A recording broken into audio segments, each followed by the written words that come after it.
राधे राधे दोस्तों, कैसे हो आप सब। आशा करती हूँ आप सब अच्छे होंगे। आज की वीडियो में हम बात करेंगे साइंस एनसीईआरटी क्लास 7 के चैप्टर 7 के बारे में। चैप्टर का नाम है मौसम, जलवायु तथा जलवायु के अनुरूप जंतुओं द्वारा अनुकूलन। आज के वीडियो में हम सिर्फ इस चैप्टर का डिस्कशन करेंगे और अगले वीडियो में हम इसके अभ्यास के क्वेश्चन आंसर और जो भी क्वेश्चन बनेंगे चैप्टर से वो करेंगे। क्या आपको याद है कि जब आप पहाड़ों पर भ्रमण के लिए जा रहे थे तो आपसे क्या क्या सामान ले जाने के लिए कहा गया था। जब आकाश में बादल होते हैं तो आपके माता पिता आपसे छाता ले जाने के लिए कहते हैं। क्या आपने कभी अपने परिवार के बुजुर्गों को पारिवारिक समारोह आयोजित करने से पहले मौसम के बारे में चर्चा करते सुना है। आपने अवश्य खेल शुरू होने से पहले विशेषज्ञों को मौसम के बारे में चर्चा करते हुए सुना होगा। क्या आपने कभी सोचा है कि ऐसा क्यों होता है। मौसम का किसी खेल पर अत्यधिक प्रभाव पड़ सकता है, इसका हमारे जीवन पर भी अत्यधिक प्रभाव पड़ता है। हमारे अनेक दैनिक क्रियाकलाप उस दिन के मौसम के पूर्वानुमान पर आधारित होते हैं। दूरदर्शन, रेडियो और दैनिक समाचार पत्रों में भी प्रतिदिन मौसम के बारे में जानकारी दी जाती है। लेकिन क्या आप जानते हैं कि वास्तव में मौसम है क्या। इस अध्याय में हम मौसम और जलवायु के बारे में पढ़ेंगे। हम यह भी जानेंगे कि विभिन्न जीव किस प्रकार अपने आवास की जलवायु के लिए अनुकूलित होते हैं। मौसम चित्र 7.1 में किसी दैनिक समाचार पत्र में प्रकाशित मौसम की जानकारी का एक नमूना दिया गया है। समाचार पत्र में मौसम की रिपोर्ट का एक नमूना दिया गया है। आप चित्र में देख सकते हैं कि सुबह कोहरा रहेगा और बाद में आसमान साफ हो जाएगा। शनिवार को अधिकतम तापमान 19.7 डिग्री सेल्सियस और न्यूनतम 3.6 डिग्री सेल्सियस -3 दर्ज किया गया है। रविवार को सूर्यास्त 5:45 और बजे और सोमवार को सूर्योदय 7:15 बजे होगा। मतलब ये पूर्वानुमान लगाया जा सकते हैं मौसम। हम देखते हैं कि दैनिक मौसम की रिपोर्ट में पिछले 24 घंटों के ताप, आर्द्रता और वर्षा आदि यदि वर्षा हुई हो के बारे में जानकारी होती है। मौसम की रिपोर्ट में कितने घंटे की होती है? 24 घंटों की। ताप, आर्द्रता और वर्षा के बारे में। मौसम रिपोर्ट में अगले दिन के मौसम के बारे में पूर्वानुमान भी प्रकाशित किया गया है। मतलब अगले दिन भी कैसा मौसम रहेगा वो भी पूर्वानुमान किया गया है। मौसम की रिपोर्ट भारत मौसम विज्ञान विभाग द्वारा तैयार की जाती है। मौसम की रिपोर्ट कहाँ तैयार की जाती है? भारत के मौसम विज्ञान विभाग द्वारा।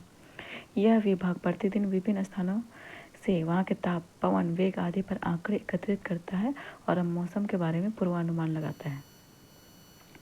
क्रियाकलाप 7.1 किसी भी समाचार पत्र से पिछले एक सप्ताह के सभी दिनों की रिपोर्ट काट लीजिए। यदि आपके घर में समाचार पत्र नहीं आता है तो अपने किसी पड़ोसी अथवा मित्र से मांगकर रिपोर्ट को अपनी पुस्तिका में लिख लीजिए। आप पुस्तकालय से भी मौसम की रिपोर्ट एकत्रित कर सकते हैं। सभी कतरनों को कागज की एक शीट अथवा चार्ट पेपर पर चिपका लीजिए। अब सारणी 7.1 में अपने द्वारा एकत्रित की गई मौसम संबंधी जानकारी को नोट कीजिए और आपकी सहायता के लिए आप पहली पंक्ति में एक नमूना दिया गया है। सारणी के सभी कॉलम में अपने चार्ट के अनुसार आंकड़े लिखिए। किसी एक सप्ताह के मौसम का आंकड़ा मतलब अपने पता करने के बाद जो भी आएगा वो लिखना है।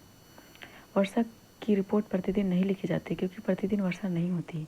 यदि आंकड़े उपलब्ध ना हो तो वर्षा के स्थान को रिक्त छोड़ देना है। वर्षा को वर्षा मापी नामक यंत्र से मापा जाता है। वर्षा को किससे मापा जाता है? वर्षा मापी नामक यंत्र से। यह मूल रूप से एक मापक सिलेंडर होता है और जिसके ऊपर वर्षा जल को एकत्रित करने के लिए एक कीप लगी रहती है। क्या आपके द्वारा बनाई गई सारणी के अनुसार सभी 7 दिन अधिकतम और न्यूनतम तापमान, आर्द्रता और वर्षा के माप समान रहे हैं? आपकी सारणी में नोट किए गए अधिकतम और न्यूनतम तापमान कुछ दिनों के लिए समान हो सकते हैं, परंतु सभी प्राचाल जैसे कि तापमान, आर्द्रता, वर्षा किन्हीं 2 दिनों के लिए भी समान नहीं होते हैं। सप्ताह भर में इनमें काफ़ी परिवर्तन हो सकते हैं।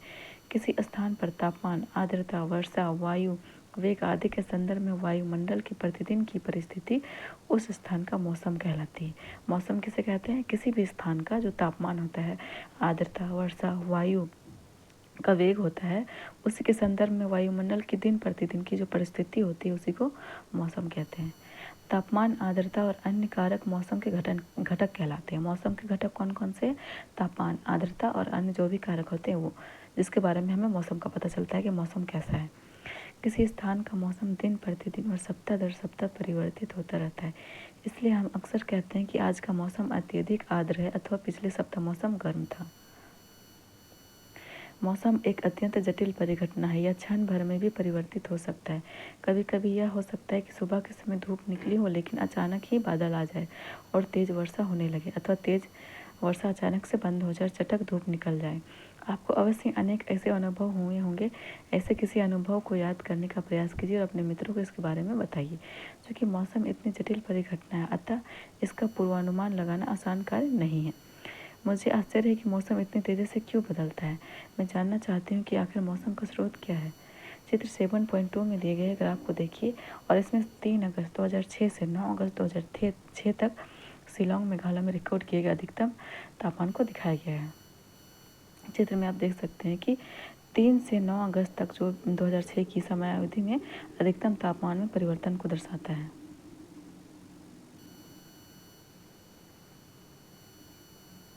जैसा किसी भी मौसम की रिपोर्ट से स्पष्ट होता है, अधिकतम और न्यूनतम तापमान को प्रतिदिन रिकॉर्ड किया जाता है। क्या आप जानते हैं कि इस तापमान को कैसे रिकॉर्ड किया जाता है? अध्याय 4 में आपने पढ़ा था कि इस कार्य के लिए विशेष तापमापी होते हैं, जिन्हें अधिकतम और न्यूनतम तापमापी कहते हैं। क्या आप अनुमान लगा सकते हैं कि दिन भर में किस समय तापमान अधिकतम और किस समय न्यूनतम होता है? दिन का अधिकतम तापमान जो होता है सामान्यतः अपराह्न से में अर्थात दोपहर के बाद होता है। कब होता है दिन का अधिकतम तापमान? दोपहर के बाद। जबकि न्यूनतम कब होता है? सामान्यतः प्रातः भोर में होता है। न्यूनतम भोर में होता है और अधिकतम होता है आपका दोपहर के बाद। क्या अब आप समझ गए हैं कि गर्मियों में दोपहर के बाद हम गर्मी से इतने बेहाल क्यों हो जाते हैं, जबकि सुबह के समय अपेक्षाकृत मौसम सुहावना लगता है? क्या आपने कभी सूर्योदय और सूर्यास्त के समय के बारे में सोचा है? आप जानते हैं कि सर्दियों में सायंकाल अंधेरा जल्दी क्यों हो जाता है और आपको खेलने के लिए अधिक समय नहीं मिल पाता? क्या सर्दियों के दिन की अवधि गर्मियों की अपेक्षा कम होती है? अध्याय के अंत में दिए गए परियोजना कार्य को पूरा करके इसका स्वयं पता लगाने का प्रयास कीजिए। मौसम में सभी परिवर्तन जो होते हैं वो सूर्य के कारण होते हैं। मौसम में परिवर्तन किसके कारण होते हैं? सूर्य के कारण। सूर्य अत्यधिक उच्च ताप पर गर्म गैसों का विशाल गोला है। सूर्य की हमसे दूरी बहुत अधिक है, परंतु सूर्य द्वारा उत्सर्जित ऊर्जा इतनी अधिक है कि पृथ्वी से उतनी दूरी होने के बावजूद सूर्य हमारे लिए समस्त ऊष्मा और प्रकाश का स्रोत है। अतः सूर्य जो है ऊर्जा का प्राथमिक स्रोत है जो मौसम में परिवर्तन लाता है। सूर्य क्या है? ऊर्जा का प्राथमिक स्रोत है और मौसम में परिवर्तन किसके कारण आता है? सूर्य के कारण ही होता है। पृथ्वी के थल क्षेत्र, समुद्रों और वायुमंडल द्वारा अवशोषित और परावर्तित की जाने वाली ऊर्जा भी किसी स्थान पर मौसम को निर्धारित करने में महत्वपूर्ण होती है। यदि आप समुद्र के समीप रहते हैं तो आपने यह अनुभव किया होगा कि आपके स्थान का मौसम रेगिस्तान अथवा पहाड़ी क्षेत्र के आसपास के मौसम से काफ़ी भिन्न होता है। जलवायु। मौसम विज्ञानी प्रतिदिन मौसम संबंधी आंकड़ों को रिकॉर्ड करते हैं और पिछले अनेक दशकों के मौसम को रिकॉर्ड सुरक्षित रखते हैं। इनमें हमें किसी स्थान के मौसम के पैटर्न प्रतिरूप का निर्धारण करने में सहायता मिलती है। किसी स्थान के मौसम की लंबी अवधि जैसे 25 वर्ष में एकत्रित आंकड़ों के आधार पर बना मौसम का पैटर्न उस स्थान की जलवायु कहलाता है। जलवायु किसे कहते हैं? कोई भी स्थान होता है उसमें जो लंबी अवधि तक जो भी पैटर्न रहता है, जैसे कि 25 वर्ष, उसमें से एकत्रित आंकड़ों के आधार पर ही बना जो मौसम का पैटर्न होता है वही उस स्थान का जलवायु कहलाता है। यदि हम पाते हैं कि किसी स्थान का तापमान अधिकांश समय उच्च रहता है तो हम कहते हैं कि उस स्थान की जलवायु गर्म है। यदि इसके अतिरिक्त उस स्थान पर अधिकांश दिनों में भारी वर्षा भी होती है तो हम कह सकते हैं कि उस स्थान की जलवायु गर्म और आर्द्र है। उच्च है तो जलवायु क्या होगा? गर्म होगा। और मतलब हमेशा बारिश होते रहेगा तो क्या होगा? जलवायु गर्म और आर्द्र होगा। सारणी 7.2 और 7.3 में हमने भारत के 2 शहरों की जलवायु परिस्थितियों का विवरण दिया है। प्रत्येक माह के लिए औसत तापमान की गणना 2 चरणों में की जाती है। हम पहले माह के प्रत्येक दिन के लिए रिकॉर्ड किए गए तापमान का औसत निकालते हैं। उसके बाद हम पिछले कई वर्षों में उसी माह के लिए अनेक वर्षों के औसत तापमानों की गणना करते हैं। इससे हमें औसत मध्यमान तापमान मिल जाता है। 2 स्थान, जम्मू और कश्मीर में श्रीनगर और केरल में तिरुवनंतपुरम। 7.2 में आप देख सकते हैं कि जम्मू और कश्मीर जलवायु के बारे में जानकारी दी गई है। माह है जनवरी फरवरी, मतलब पूरे माह का दिया गया है। दैनिक न्यूनतम, दैनिक अधिकतम और कुल कितना है वो। और सारणी 7.3 में है तिरुवनंतपुरम केरल और के बारे में जानकारी दी गई है। सारणी 7.2 और 7.3 पर देखने पर हम आसानी से जम्मू कश्मीर और केरल के औसत तापमान में अंतर को देख सकते हैं। हम देख सकते हैं कि केरल जम्मू कश्मीर और कश्मीर की तुलना में बहुत गर्म और आर्द्र है, जिसमें वर्ष के कुछ भाग में मध्यम गर्म और मध्यम आर्द्र जलवायु होती है। इसी प्रकार के आंकड़े भारत के पश्चिमी क्षेत्रों जैसे राजस्थान के लिए वर्ष के अधिकांश समय औसत तापमान को उच्च दिखाते हैं, लेकिन सर्दियों में जो सिर्फ कुछ माह के लिए होती है तापमान काफ़ी कम होती है। इस क्षेत्र में बहुत कम वर्षा होती है। ये किसी मरुस्थलीय जलवायु के लक्षण है। यहाँ जलवायु गर्म और शुष्क होती है। मरुस्थल में जलवायु कैसी होती है? गर्म और शुष्क। उत्तर पूर्वी भारत में वर्ष के अधिकांश भाग में वर्षा होती है। अधिकांश भारत में वर्षा कहाँ होती है? उत्तर पूर्वी भागों में। इसलिए हम यह कह सकते हैं कि उत्तर पूर्व की जलवायु आर्द्र है। जलवायु और अनुकूलन। जलवायु का सभी जीवों पर गहरा प्रभाव पड़ता है। जंतु उन स्थितियों में भी जीने के लिए अनुकूलित होते हैं जिनमें वे रहते हैं। अत्यधिक सर्द और गर्म जलवायु में जीवित रहने वाले जंतुओं में स्वयं को चरम शीत अथवा ताप से बचाने के लिए कुछ विशेष गुण होंगे। अपनी कक्षा 6 के विज्ञान की पुस्तक के अध्याय 9 में दी गई अनुकूलन की परिभाषा को याद कीजिए कि वे सभी गुण और लक्षण जो जंतुओं को उनके परिवेश से अनुकूलन में सहायक होते हैं और विकास की प्रक्रिया का परिणाम है। इस पुस्तक के अध्याय 9 में आप मौसम और जलवायु की मृदा पर प्रभाव के बारे में पढ़ेंगे। यहाँ हम केवल जंतुओं पर जलवायु के प्रभाव के बारे में पढ़ेंगे।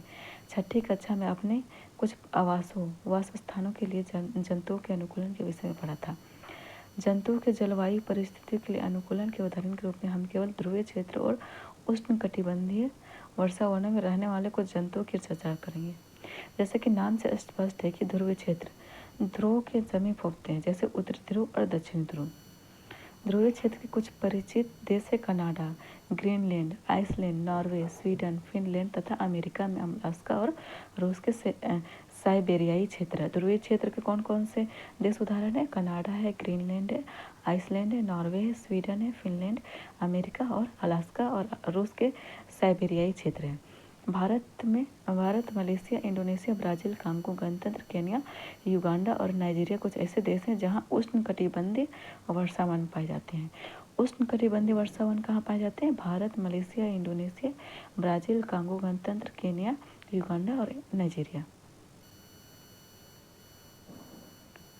क्रियाकलाप 7.2 विश्व का मानचित्र लीजिए। ध्रुवीय क्षेत्रों को नीले रंग से दिखाइए। इसी प्रकार उष्णकटिबंधीय क्षेत्रों को लाल रंग से दिखाइए। ध्रुवीय क्षेत्र को किससे दिखाने बोल रहे हैं? नीले रंग से और उष्णकटिबंधीय क्षेत्रों को लाल रंग से। ध्रुवीय क्षेत्र में चरम जलवायु पाई जाती है। ये क्षेत्र सदैव बर्फ से ढके रहते हैं और यहाँ वर्ष के अधिकांश भाग में अत्यधिक सर्दी रहती है। ध्रुवों पर 6 महीने तक सूर्यास्त नहीं होता है। बाकी 6 महीनों तक यहाँ सूर्योदय भी नहीं होता है। यहाँ ध्रुवों में क्या होता है कि 6 महीने सूर्यास्त नहीं होता है और 6 महीने सूर्योदय भी नहीं होता है। सर्दियों में तापमान -37 डिग्री सेल्सियस तक हो जाता है। यहाँ रहने वाले जंतु इन चरम स्थितियों के लिए अनुकूलित हो गए हैं। आइए हम ध्रुवीय भालू, पोलर बियर और पेंगुइन के उदाहरण से यह जानने का प्रयास करें कि वे किस प्रकार वहाँ की जलवायु के लिए अनुकूलित हैं। ध्रुवीय भालू के सारे शरीर पर सफ़ेद बाल फर होते हैं, जिससे वे बर्फ की श्वेत सफ़ेद पृष्ठभूमि में आसानी से दिखाई नहीं देते। इससे उन्हें अपने परभक्षियों शत्रुओं से बचाव में सहायता मिलती है। साथ ही इससे उन्हें अपने शिकार को पकड़ने में भी सहायता मिलती है। इन्हें चरम शीत से बचाने के लिए इनमें बाल फर की 2 मोटी परतें होती हैं। इनकी त्वचा के नीचे वसा की एक परत होती है और वास्तव में जो ध्रुवीय भालू का शरीर इतनी अच्छी तरह से शीतरोधी होता है कि वे धीमे धीमे चलते हैं ताकि उनके शरीर का ताप आवश्यकता से अधिक ना हो जाए।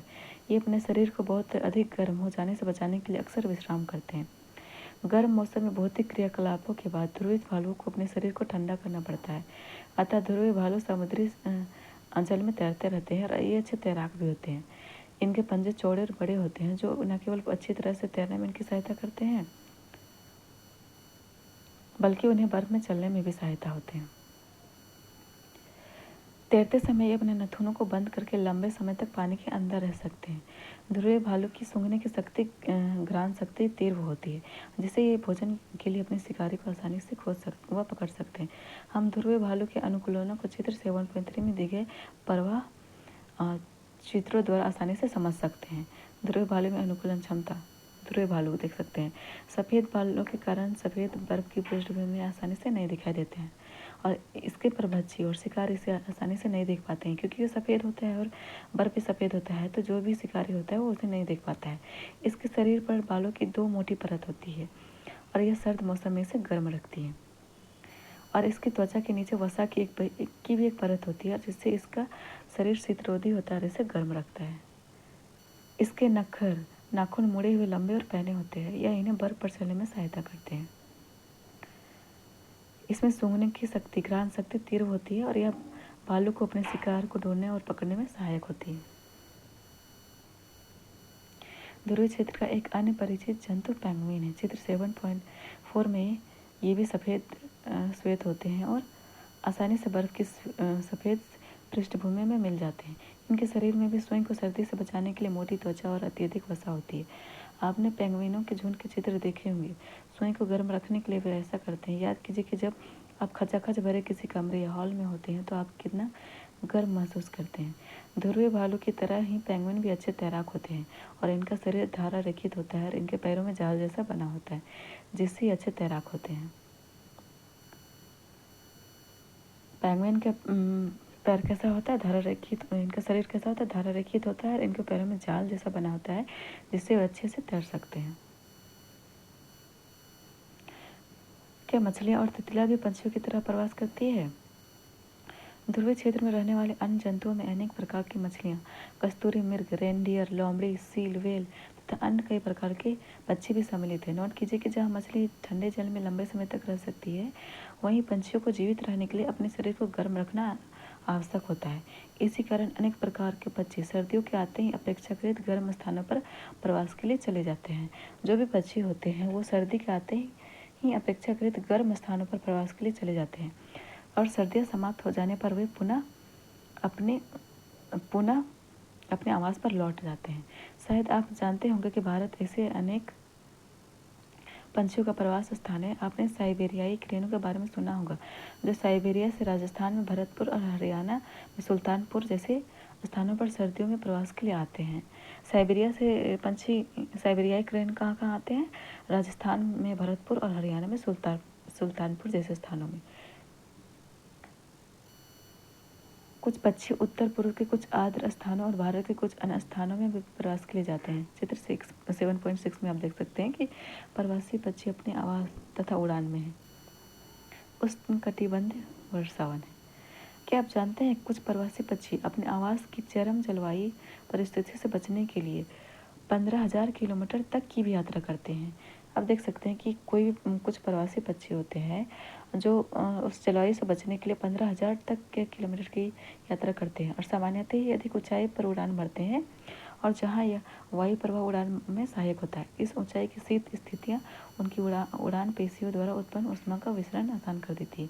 लेकिन आश्चर्य की बात है कि प्रवासी पक्षी वर्ष दर वर्ष एक ही स्थान पर कैसे आते रहते हैं।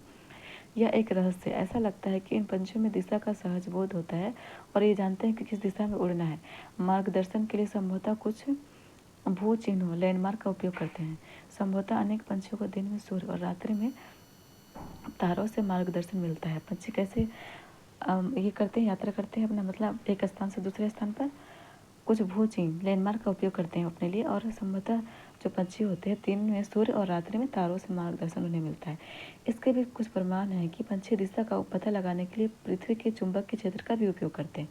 केवल पंछी ऐसे जंतु नहीं हैं जो प्रवास करते हैं। अनेक स्तनधारी जीव, अनेक प्रकार की मछली और कीट भी अधिक अनुकूल जलवायु की तलाश के लिए मौसमी रूप में से प्रवास करते हैं। उष्णकटिबंधीय वर्षावन। उष्णकटिबंधीय क्षेत्रों की जलवायु सामान्यतः गर्म होती है क्योंकि क्षेत्र भूमध्य रेखा के आसपास स्थित होते हैं।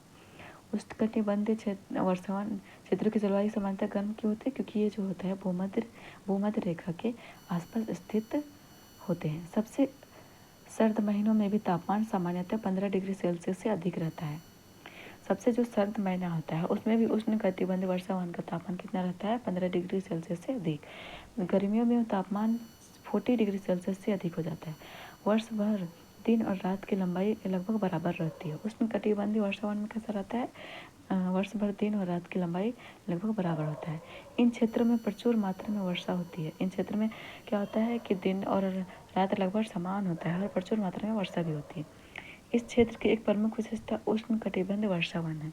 उष्णकटिबंधीय वर्षावन भारत में पश्चिमी घाटों और असम में पाए जाते हैं। उष्णकटिबंधीय वर्षावन कहाँ पाए जाते हैं? भारत में पश्चिमी घाट और असम में पाए जाते हैं।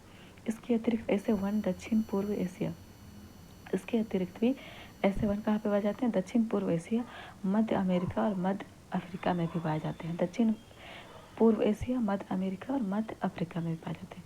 सतत गर्मी और वर्षा के कारण इस क्षेत्र में विभिन्न प्रकार के पादप और जंतु पाए जाते हैं। वर्षा वनों में पाए जाने वाले प्रमुख प्रकार के जंतुओं में बंदर, कपी, एप्स, गोरिल्ला, चीता, हाथी, तेंदुआ, छिपकली, सर्प, पंछी और कीट है। वर्षा में पाए जाने वाले प्रमुख जंतु कौन कौन से हैं? बंदर, कपी, एप्स, गोरिल्ला, चीता, हाथी, तेंदुआ, छिपकली, सर्प, पंछी और कीट। आइए अब हम आर्द्र जलवायु के लिए इन जंतुओं के अनुकूलन के बारे में अध्ययन करते हैं। वर्षा वनों में जलवायु परिस्थितियाँ अनेक किस्मों के जंतुओं की विशाल जनसंख्या के जीवन यापन के लिए अत्यधिक उपयुक्त है। चूँकि जंतुओं की जनसंख्या अधिक होती है, अतः उनमें भोजन और आश्रय के लिए सघन प्रतिस्पर्धा होती है। अनेक जंतु वृक्षों पर रहने के लिए अनुकूलित होते हैं और लाल नेत्रों वाले मेढक के पैर के तलवे चिपचिपे होते हैं।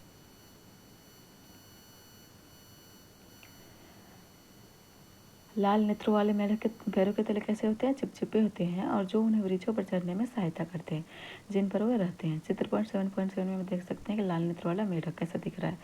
वृक्षों पर जिन पर वे रहते हैं, वृक्षों पर रहने में सहायता के लिए बंदरों की लंबी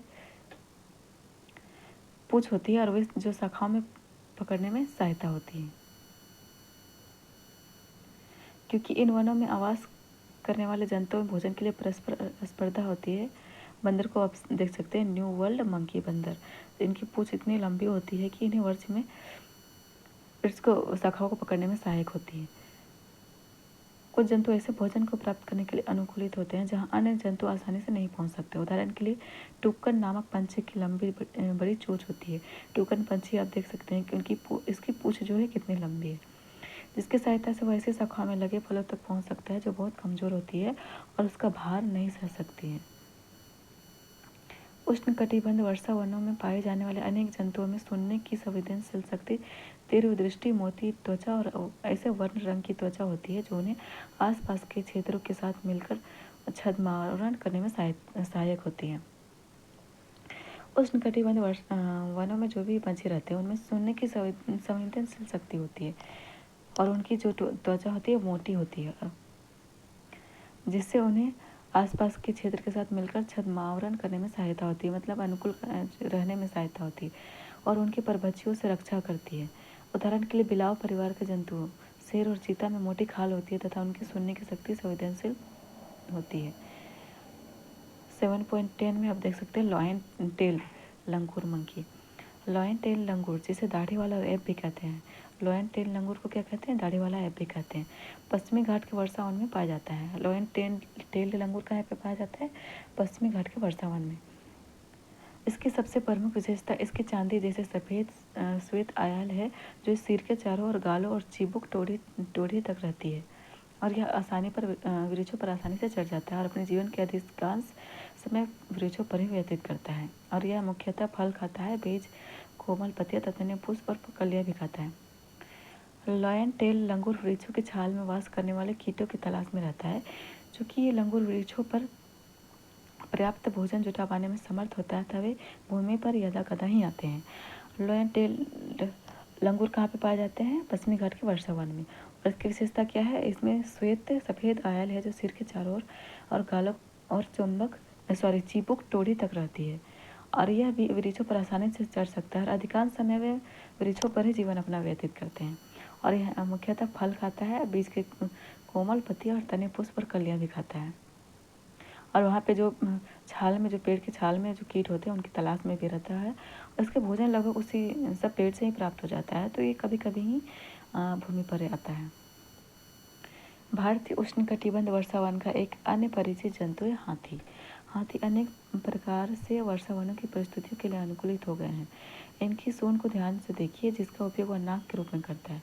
लंबी सूंड से इसकी सूंघने की शक्ति बहुत अच्छी हो जाती है और हाथी द्वारा सूंड का उपयोग भोजन को उठाने के लिए भी किया जाता है। यद्यपि इसके बाह्य दांत जिन्हें रद कहते हैं, हाथी के बाह्य दांत को क्या कहते हैं? रद कहते हैं। वास्तव में रूपांतरित दांत होते हैं जो सिर्फ दिखाने के लिए होते हैं, और इन दांतों से हाथी अपने पसंद के वृक्षों की छाल को आसानी से छील सकते हैं। जो रद्द होते हैं, जो दिखते हैं बड़े बड़े दांत, तो उससे हाथी क्या करते हैं, जो भी पसंद के वृक्ष होता है उसको छाल को आसानी से छील सकते हैं। अतः भोजन के लिए स्पर्धा के बावजूद हाथी आसानी से अपना भोजन जुटाने में समर्थ होता है। हाथी के लंबे बड़े कान बहुत हल्की ध्वनि को भी सुनने में सहायक होते हैं। वर्षा वनों की गर्म और आर्द्र जलवायु में हाथी को ठंडा रखने में उसके कान सहायक होते हैं।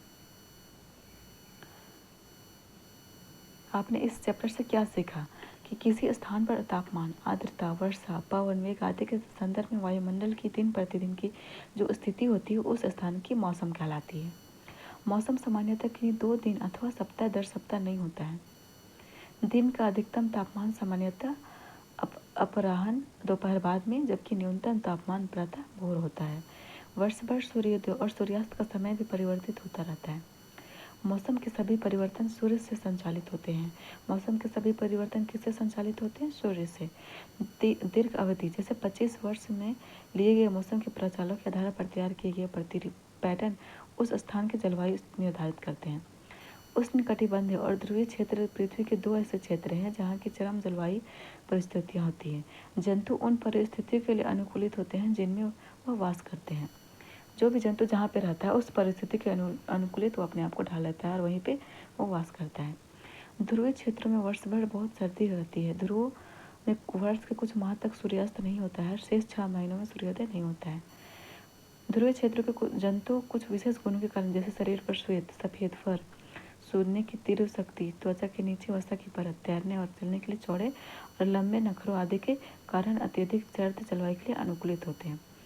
अतिशीत मौसम से बचने के लिए प्रवास एक अन्य साधन है।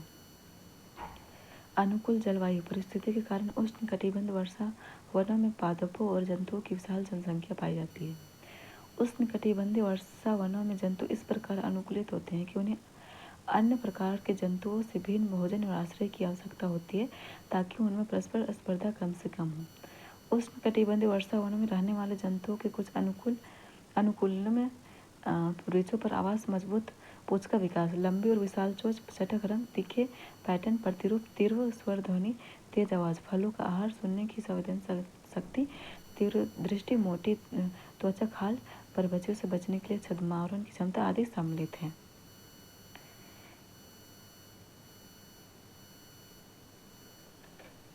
इसी के साथ चैप्टर 7 का डिस्कशन यहीं पे समाप्त होता है और अगले वीडियो में इसके क्वेश्चन आंसर और अभ्यास के प्रश्न करेंगे।